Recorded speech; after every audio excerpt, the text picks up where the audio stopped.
Alors, est-ce qu'on a beaucoup de milliards à gratter avec les plans de la République? Parce que déjà, est-ce qu'il y en a de nouvelles, Guylaine Ottenheimer? Ah bah vous avez. Ou c'est les éternels? Non, non, vous avez la commission des participations, vous savez, qui servait pour les privatisations. Vous vous apercevez que Jean Cerizet, 92 ans, ancien secrétaire général de Giscard d'Estaing, est planqué là et il touche quand même 3 ou 4 000 euros par mois. Ça fait 30 ans qu'il est là.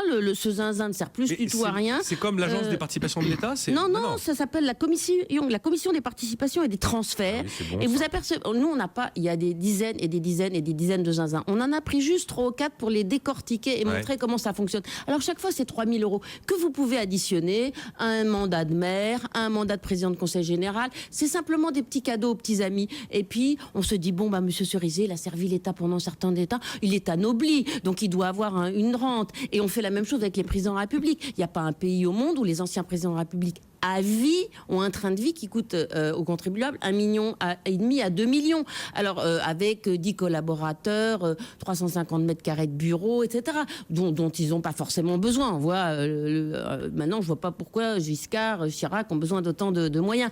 Mais alors c'est pas évidemment. En supprimant tout ça, on ne gagnera pas des milliards. Mais on voit que quand même Cameron, lui, il a supprimé 900 zinzins. Là-bas, on les appelle les Kanga, c'était quasi-non-governmental organizations. Et il en a 900 d'un coup. Toc, toc, toc, toc, toc. Ça sert à rien, ça sert à rien, ça sert à rien, ça sert à rien. Ça fait doublon, ça fait doublon. Voilà. On a aujourd'hui un parlement pour les Français de l'étranger qui coûte, je ne sais pas, quelques aussi 3,4 millions. Bon, c'est pas beaucoup, mais c'est exemplaire. On ne peut pas demander aux gens aujourd'hui. La situation du pays est grave, vous allez devoir travailler plus longtemps, sans forcément pour le moment gagner beaucoup plus d'argent. On va renier un peu vos avantages sur la retraite, sur les mutuelles, sur un tas de trucs, et pas montrer que partout, il n'y a pas des gens qui profitent du système. Pourquoi Monsieur Cerizet, 92 ans, continue à avoir 3 600 euros pour ne rien faire? 92 ans. Il a sa retraite d'inspecteur des finances et de ceci et de cela. Donc il y a un moment où ça vous prend la rage en vous disant mais moi je veux bien payer des impôts, mais quand même là, tous ces gens-là... L'Institut du monde arabe, au tout début du l'Institut du monde arabe... C'est Jacques Lang, là, aujourd'hui. Oui, c'est Jacques Lang. C'était un ambassadeur qui connaissait bien les pays arabes. Bon, ça marche pas trop mal, ça faisait pas déficit. Et puis on a commencé à nommer que des politiques. Monsieur Guéna, 84 ans, Monsieur Baudis, qui a fait augmenter son salaire et qui a fait tous les zinzins. Lui, il a fait le CSA, je sais pas comment il s'est démerdé, il a fait tous les zinzins et s'est bien démerdé. Bon, il a chaque fois fait augmenter les salaires et gonfler aussi les déficits. Et maintenant, ce truc qui est donné qu'à des politiques, Muselier qui s'en foutait comme de l'an 40, maintenant c'est un zinzin absolument ingouvernable où chacun a fait son truc, on a séparé la présidence et la direction pour que l'autre puisse garder la direction pendant qu'il était président. Enfin, c'est un truc ingérable qui perd beaucoup d'argent, qui n'a plus du tout d'impact.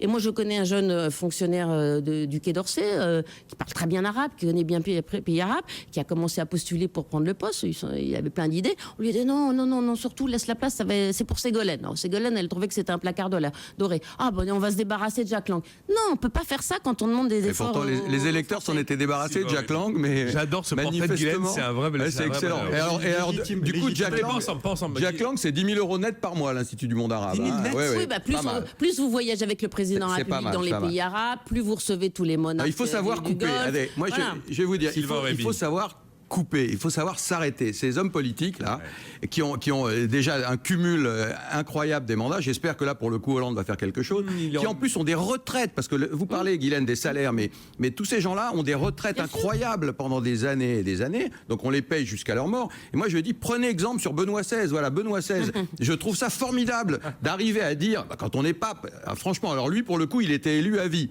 Il pouvait très bien rester jusqu'au bout. Je trouve ça formidable de dire, moi, ça y est, j'ai fait mon temps, je n'y arrive plus, ou je n'en ai plus envie.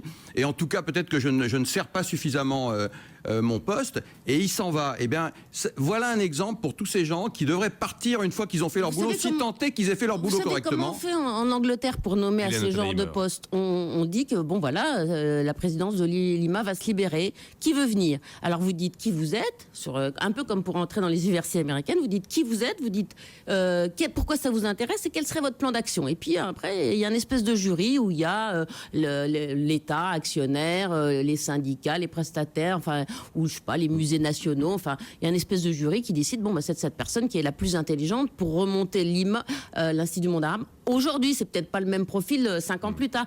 Bon, on essaye d'avoir des gens qui sont faits pour le poste. Voilà, peut-être que Jacques Lang va faire un très bon boulot, mais c'est quand même, il n'y a pas de transparence, il n'y a pas de compétition. Moi, je ne sais pas ce que va. Il est nommé sans qu'on sache ce qu'il va faire, quand même. C'est incroyable. Ouais, souvenez-vous, la suppléante de Nicolas Sarkozy à l'Assemblée nationale, Joëlle Secaldireno, à l'époque fille du maire de Puteaux, qui voulait pas céder, qui voulait pas s'en aller de l'Assemblée alors que Nicolas Sarkozy devait y retourner, et il lui avait trouvé une place au Conseil économique et social dans les personnalités qualifiées, de manière à ce qu'elle dégage de l'Assemblée, qu'elle aille avenue d'Iéna, place Iéna. Et puis il y a d'autres choses qui sont pas admissibles. Quand en soi-disant on est en République exemplaire, Nicolas Sarkozy l'a promis comme François Hollande, avant de partir du gouvernement, avant les élections, en se disant peut-être que je vais perdre. Bon ben voilà, on nomme ses conseillers au Conseil d'État, mettre des requêtes, ça met 15 ans d'habitude pour le meilleur de l'ENA qui arrive là.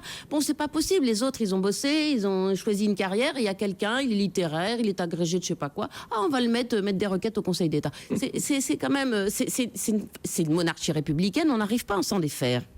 Il y a quelqu'un qui dit « Bravo madame, je suis dégoûté et comme d'autres ne serai plus pigeon longtemps de cette société française de rente. » Une réaction, Jérôme Deléon, rapide, on a 1 minute 30. C'est très facile, très légitime indignation quand on voit ça, parce qu'il y a vraiment un problème d'exemplarité qui est évident. On ne peut pas demander à tout le monde de se mettre au boulot, de faire des efforts et ne pas le faire soi-même. Et le poisson pourrit toujours par la tête. L'exemple qu'on donne de cette monarchie républicaine est tout à fait aberrant, scandaleux, inouï, etc. Après, c'est humain. C'est absolument humain. Moi, on ne peut pas s'empêcher de comprendre l'humanité qui peut bénéficier de tout ça et que les gens s'en servent, à la fois ceux qui détiennent le pouvoir politique et ceux qui en bénéficient. Et je peux avoir un peu d'indulgence pour ceux qui en bénéficient. J'aurais pu être un de ceux-là. Quand j'étais à Sciences Po, en section service public, et que j'ai décidé de ne pas aller à l'ENA et d'aller à l'ESCP, je serais allé à l'ENA et si j'avais un peu bossé avec un peu de bol, je l'aurais eu. Et peut-être que je serais un des bénéficiaires de ces prébendes-là et j'aurais pris si on me l'avait proposé. Et donc le problème n'est pas sur les gens qui en bénéficient. Le problème, c'est les gens qui utilisent, qui manient ces prébendes.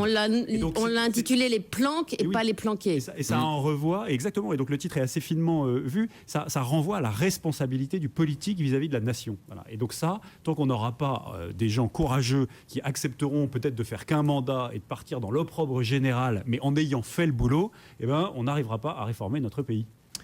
Bon, et bien écoutez, sur les planques donc, de la République, merveilleusement décrites par Guylaine Ottenheimer avec des quantités d'exemples à foison, c'est toujours passionnant en fait parce que c'est pas anecdotique, c'est pas une anecdote. Non, et puis il y en a des nouveaux, hein, pour votre question de début. Vous découvrirez aussi en page 18, faut-il couper les banques, vraiment couper les banques? Et c'est l'une des questions que je poserai. Je vais faire un petit débat d'experts un peu spécial lundi prochain autour des spécialistes de la question, des pour, des contre autour de cette réforme bancaire pour essayer de comprendre véritablement où l'on va, ce qu'on a fait, ce qu'on n'a pas fait. Voilà. C'était Jérôme Deléon, Sylvain Aurébi et Guylaine Ottenheimer. On se retrouve demain.